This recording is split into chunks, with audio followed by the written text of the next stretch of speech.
réaction de l'ayatollah Khamenei, communication lue, on ne le voit toujours pas depuis le début de cette guerre, pour le 37e anniversaire de la mort de l'ayatollah Khomeini, qui donne lieu à des rassemblements voilés monstres, notamment à Téhéran. L'ennemi a concentré ses efforts sur deux axes. Premièrement, saper la résilience de la population et deuxièmement, induire en erreur les responsables du pays dans leur prise de décision et leurs calculs.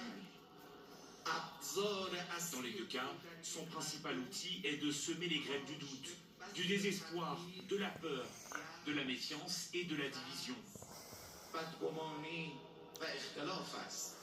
Face à ces funestes intentions, chacun doit, par la fermeté, la clairvoyance, la préservation de l'unité et de la cohésion, la confiance mutuelle et le refus de relayer la propagande de l'ennemi, neutraliser son sinistre complot.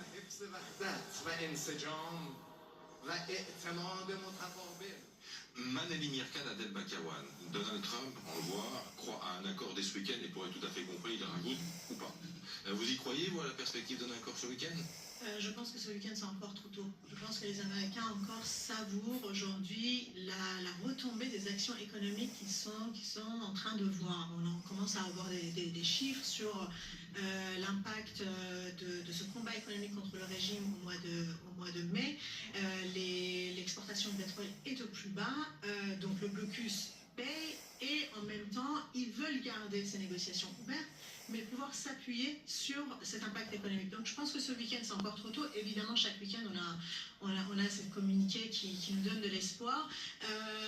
Je pense que l'état de ni guerre ni paix sera encore valable pendant quelques temps. Adèle, un accord ce week-end? Un accord tout court déjà. Est-ce qu'on y croit encore? Non, absolument pas. Sur aucun dossier, il y a du progrès.